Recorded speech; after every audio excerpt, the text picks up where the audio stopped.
Nerd and Normie Podcast. I'm a big film nerd, Everett. And I'm Emerald, and I'm engaged to a nerd. On this week's episode, we will be covering The Creator, directed by Gareth Edwards. And Emily the Criminal, directed and written by John Patton Ford. We finally got around to it. For The Creator, we will be doing a spoiler and non-spoiler section. Since Emily the Criminal is a bit older, we will just go straight into spoilers on that movie. There will be time codes down in the description below. When the war started, they protected me. Took better care of me than humans would have. They're not people, Maya. It's just programming. The Creator, written and directed by Gareth Edwards. He co-wrote along with Chris Weitz. Stars John David Washington and Madeline Una Voiles. And then as well as Gemma Chan, Ken Watanabe, Stargirl Simpson, Allison Janney, and others in smaller roles. It is a new sci-fi movie. Original concept, very inspired by Blade Runner, I would say, and the current world with AI. I really liked it. I didn't know he wanted to see it, and every time the trailer came on, I complained and talked about how stupid it looked. And just so much, it looked like a repeat of everything. I don't think the trailer did it justice at all. And I just complained and complained and complained. And then one day he's like, oh, that's going to be my pick for the podcast. And I felt really bad because I didn't think he wanted to see it. But I'm actually really glad we went. It's one of the only sci-fi movies I've actually enjoyed. So I liked it. Yeah, I think it sits in between the kind of classic, your Blade Runner, 2001: A Space Odyssey, Arrival, like these really drama-based, high-concept sci-fi stuff, and then more like your Star Wars and your, like, an Elysium or something that's a little more action-based. It sits kind of in between them, and I think, honestly, that is the only struggle, is it can't decide, does it want to be just like a big budget crowd pleaser action movie, or does it want to delve deeper into the thematic material and the characters' journeys.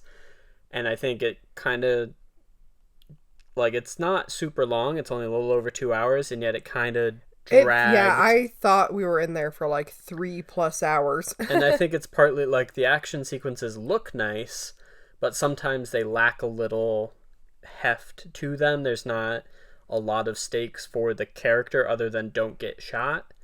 And so I think it kind of, they kind of get repetitive and drag on a little bit. The real highlight of this movie is the visuals.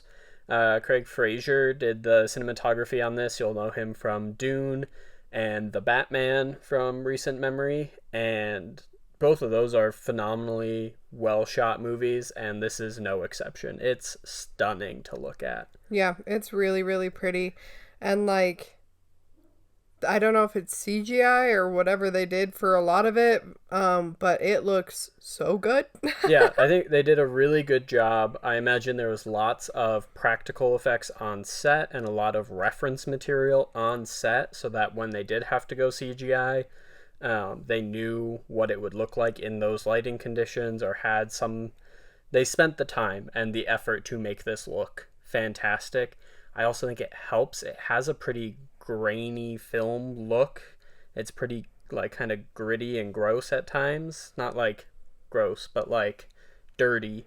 And I think that really helps the CGI. It doesn't have to look perfectly clean and yet real. It can be grungy and in shadows and not in the direct sun, and it just fits and is seamless. And I think, yeah, it works really well, and it's a really pretty movie. Yep. It follows Joshua, who is the main character, and this is post AI supposedly dropping a nuclear bomb in the center of LA and killing 1 million people instantly. And now there's like this war going on where basically just America sucks as per usual. And they are kind of just trying to wipe out all artificial intelligence, even though it's so integrated in every other and so cultures. advanced at this point. Yeah, and it's like so in other people's like cultures and stuff, and they're like living amongst the robot people and like them, and and America wants to kill them all. Yeah, it's I think this is one of the areas that like it stayed pretty surface level of just the US got scared of AI, and instead of just fixing the legislation or how it's implemented or looking into why these events happen the way they did, they just went, well, we're going to destroy all of it and start a war. And it never really gets more nuanced than that. I guess technically our main character is American, so the fact that he ends up in kind of a gray area is some amount of nuance to that. But really, the army just stays the army. The AI remain the AI. And that's, yeah, it kind of just it never goes beyond that. However, the characters themselves, John David Washington as Joshua and Madeline Una Voiles as Alfie, really shine and are... Oh yeah, she's phenomenal. She's fantastic. Yeah. And really the heart of this movie and gripping. And yeah, I think the way the two of them play off each other, you believe their relationship, you believe their dynamic, and that's what elevates this over just another story about AI. Yeah. We talk a lot about child actors, and we say that they either have to be really, really talented or really, really cute in order for it to be worth it. And I think she is both. Yeah. She was so freaking adorable that whole movie, but also just so talented. Yeah. Yeah. Did a really, really great job. Which I know can be really hard on these types of movies because there's got to be a million people on set to pull this off, and so many big lights and cameras and weird effects and all the stuff going on around her, that for her to really just give this level of performance is very impressive. And it's not just like a, oh yeah, you believe she's a kid. It's emotional performance. Like, she makes you feel things for the character outside of just what the movie tells you to feel. She really elevates the character of Alfie. Yeah, I think if someone else had that part, it would just be another movie, you know? But I think, yeah, to make me like sci-fi, you have to be really, really good. Yeah. So yeah, I think this is a really strong movie. It makes me sad because everyone complains that there's no original ideas in Hollywood. And then we get a good original idea movie, and probably no one's going to go see it. Our theater was kind of empty for opening night Friday. We even saw like in IMAX, and it was like at a normal time on a Friday night, opening night. And there were so many seats and literally maybe 10 people there. Yeah. Including us. Yep. And so, you know, people keep complaining that all we get is remakes, sequels, and superhero movies, but that's all people seem to turn up for, so... Yeah. I mean, I guess this year we got Oppenheimer and Barbie, but still, I think... Woo-woo! I think there definitely people need to start actually putting their money where their mouth is and showing up for these types of movies, because it's by a director with an idea and something to say, with a really talented cast and crew around him, bringing a great movie to life. All right, spoilers for the creator. So one of the things that happens pretty early on, John David Washington, Joshua, is established to have a wife, and a pregnant wife, and then their village starts being attacked by the U.S., and he reveals that he's actually been an undercover agent for a long time and wasn't really supposed to fall in love with her, but did, and whatever. And so then she ends up, he believes, dying, and that kind of, he then takes a step back from the military, but then the military convinces him with a video that she's still alive. After like 5 years. Yeah, after 5 years, and that, hey, there's a weapon that's going to potentially destroy all us humans and end our ability to be what we want to be. And so we need you. And he basically goes just to try and get back to his wife if she is still alive. And I'd say for him, that's the emotional stakes for most of the movie. You then find out, it's in the trailers, this weapon is a child, Alfie, and he ends up kind of, he doesn't immediately kill her or anything like he's supposed to, and kind of ends up pseudo protecting her, and then gets wrapped up in this whole thing and doesn't really know where he stands. She draws a symbol that his wife had tattooed on her, so he thinks that she can lead her to his wife. Yeah, and so they go on an adventure together, trying to figure out how to get there and how to not get caught. And they're being chased by both the army and the other kind of, well, not really the AI robot people, but police. Yeah, the police and stuff. Because, he's still wanted, and they need to get the little girl back because she's important, and then the U.S. Army just wants to kill them. And so they run around for a while, and this is, I think, where the movie started to drag. There was a side character and stuff they meet up with, and then betrayal and all this stuff that just kind of keeps happening. You're like, okay, yeah, I get it, it looks nice, but I'm getting a little bored here. You then find out that his wife is this creator that people have been searching for, Nirmata. And she cloned her fetus to make the little girl, and she can grow and control like any weapon with her mind, basically, and shut down the power of everything. And she's like the first child robot, and she's the only one with the ability to age. Yeah, and so he then naturally gets attached to the child because he finds out it's his own, and they've been growing kind of a bond this whole way. And then probably my favorite part of the movie, they finally get to Nirmata, his wife, the AI little girl's mom, and she's on life support and basically dead, but just being kept alive because the AI, quote-unquote, can't hurt our creator. And so they've been kind of forced. They want to just take her off life support. They believe in reincarnation in this part of the world and where they are and stuff. So the AI's like, we got to take her off so she can be reborn, but we can't do that because we can't harm her. And so he finally gets back to his wife after 5 years, and what he has to do is let her die. And I thought that was a really great way to handle that. And also the little girl asking him to kill her, basically, was so sad, and she is so cute, and yeah, it was good. And so they do, and then the U.S. Army attacks, and they fight a whole lot, and then there's this big battle station thing the U.S. has created that's going to wipe out the AI, and they've got to destroy it, and so they go and they fight on it, and then eventually they destroy it. And then this is where the movie got too crowd pleasy, trying to wrap everything in a nice, neat bow. Yeah. Towards the end, they're trying to get on an escape pod together when they're blowing up that space station thing, and they get separated for a while, and she takes this chip that they had put into her mom's head to kind of take out her personality and put it into an AI one.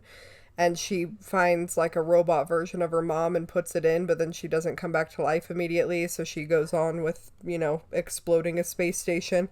And then they're trying to get in the escape pod, and the door kind of breaks, so only she can get in and he cannot.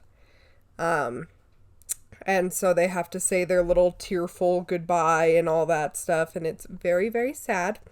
And then he somehow ends up right next to the AI mom, and they run together in slow motion in giant clunky space suits and make out, and it's stupid. Yeah, I think, again, not that every movie has to be sad or tragic, but I think the nice arc for this character was, even though I lost my wife, I got to save my child. But now he gets to kind of have both. Yeah. And it's just cheesy and generic and oh, of course that happened because you know, you want to make the happy ending. And I don't think this movie needed it. And it kind of, that's how the film kind of ends. And so you're just like, oh. I think it would have been better if they had kept just like the chip, not found the robot mom or whatever, and she had it and like gave it back to him before the door closed or whatever, and then it was just him and like his little dead wife's memory on the chip, and then he had to die or something, you know, because then it's like he still can die with his wife without it being this stupid slow-mo cheesy kiss. Yep. But really, other than that, it's a solid sci-fi movie. It's not going to tell you anything new about AI or our relationship with it, but it's a solid entry into this category, and by no means a waste of your time. So please go out and see it. So what would you rate it? I will give this an 8 out of 10. Yeah, I'm between a 7.5 and an 8. Yeah, I think just my natural leaning to liking sci-fi and the visuals of this are incredible. It gets an 8 for me. The story is a little generic, but well done and well acted. And so, yeah, 8 out of 10.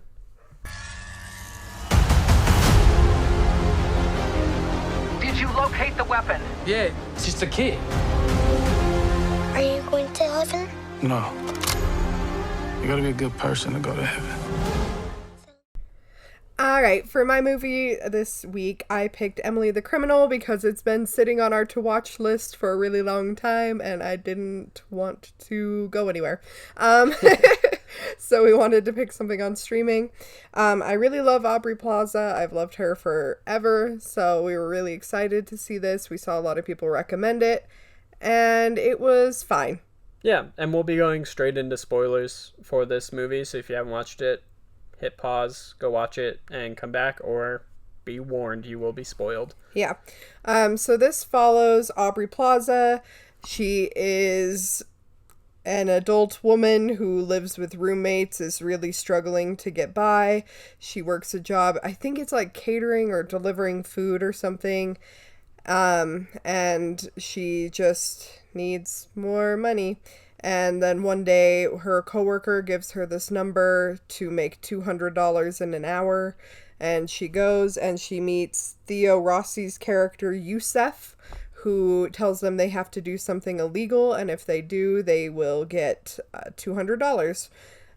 So they make a bunch of fake credit cards and fake IDs for them and tell them all to go buy TVs, and then they sell them for more money or this less money so that they can sell them, but since it wasn't their money because it was fake credit cards, they're like making money. If you've seen Good Girls, it's a less good version of Good Girls. Good Girls is so good. Highly recommend if you haven't watched that. Yeah, it's a great TV show. The first 2 seasons at least. Only seen the first season. Yeah. But yeah, so she does it, and then he asks her to come back because he kind of has a thing for her. And the next day when she comes back, instead of just a TV, she has to buy a car, and she gets in like a chase, and this guy like hits her, and she has a bloody nose and whatever, and she slowly starts getting closer with Yusef and getting a high for crime, and they kind of fall in love, but not really. And then, yeah, he's been spending all this time trying to earn enough money to buy an apartment complex so that he can get out of the life of crime and give his mother a nice place to live. And then his brother, steals all his money, and she decides that she wants to rob him back, so they set up a plan, and both the brother and Yusef end up super beat up and sad and hurt and ouchy, and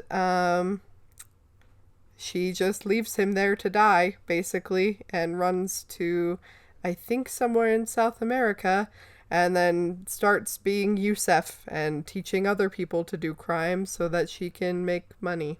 Yeah. What a bummer of an ending. I liked it when I thought she just went to South America and was going to do art or something. Yeah. But it was kind of dumb to make her be a crime lord, because it did not go well the first time. Yeah, it's not only that, like, oh no, it didn't work out well for unforeseen reasons. It's literally like they tell her, don't do A, B, and C, and then she goes and does A, B, and C and then gets herself caught. in trouble. Yeah. And it's like, well, yeah, They told you exactly what not to do, and those are the 3 things you immediately do. So then for her to become the one leading this is just like, oh, what? Her whole thing was that she just wanted to be paid enough that she could spend her free time doing art. Yeah, and so it's just kind of a bummer and didn't really make sense. Yeah, but I think there is a strong part of this movie that's a commentary on capitalism and our treatment of people with records and stuff. So at the start, she has a felony charge against her, which do we ever even really figure out officially what it's for? She was with a guy, right, and she beat the crap out of him. Yeah. And so, yeah, I get it. You probably shouldn't do that at times, but also, like, then it's on her record, and so she can never get a job better than this catering one. Every time she applies, she gets rejected or questioned about it, and a guy in one interview like lies to her pretending they don't know what it is. So then when she lies about what the felony charge is, he catches her and she's like, well, why can you lie to me but I can't to you, and blah blah blah. But one of the best scenes in the movie, the best scene in the movie, and also for a while, is she goes to interview for an internship and it's like at a very prestigious place, and then she goes, wait, is this an internship or a job? Because her friend told her it was a job. Yeah, and the lady's like, well, it's an internship. And she's like, is it a paid internship?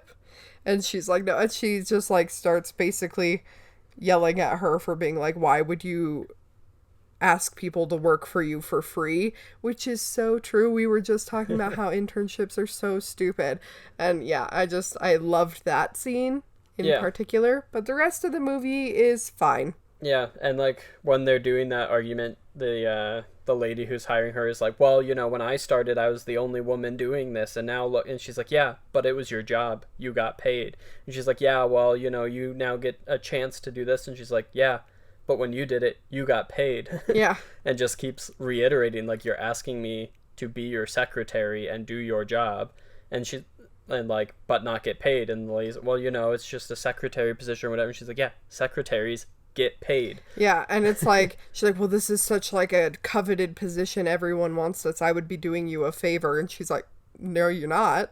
You're not paying me. Like, I need to eat. Yeah. And so there's a little commentary in that she's somewhat forced into this life, but at the same time, a lot of this is her own doing. And the bad things that happen are entirely under her control, and she makes bad decisions. And so I'm torn on whether do I like her because she's, down on her luck and doing her best to survive, or do I not like her because she is literally being so dumb and throwing away everything. You never really, really find out what the, like, felony charges. You know that she got in a fight with a man that she was dating, and it's never okay to abuse your partner or anything. And so it's like, if you went through an entire thing where an entire jury found you guilty in court of abuse to the point that you have a felony record, you did something really bad. Like, I get that couples fight. Maybe she was just defending herself, blah, blah, blah, whatever. There can be a lot of arguments made, but they weren't made. The movie doesn't tell you. Yeah, it doesn't say, like, oh, they actually both got felony charges because he was hitting her and then she wailed on him, or there was a history of domestic violence and she snapped one night. Yeah, so basically she's just a bad person. As far as we know, yeah. And so, yeah, I don't know. I kind of it just kind of washed over me, and we watched it, and it was like, all right, now we're done. Yeah, I even, like, turned to him and was like, what movie did we watch again? So never a great sign. But, yeah. So what would you rate this one? Like a 5. Yeah. Mostly just because I love Aubrey Plaza. Yeah, she's good in it. I don't know, I'm going 3 or 4. Yeah. I guess a 4, because it's not, like, egregiously bad. It's pretty short also, so I wasn't super bored during it. But, yeah, so it's like, between like a 4 and a 5, I would say. Yeah, I think that's fair. In the next hour, you will make 200 cash, but you will have to do something illegal. You won't be in danger, but you will be breaking the law. Yo, you gonna pay for that? All right, thank you for listening to our episode this week. Make sure you follow us on Instagram and TikTok at Nerd and Normie, and tune in every Monday for a new episode. And if you're listening on YouTube, like and subscribe. And if you are on an audio platform, leave a 5-star review. It really helps us out. Thank you.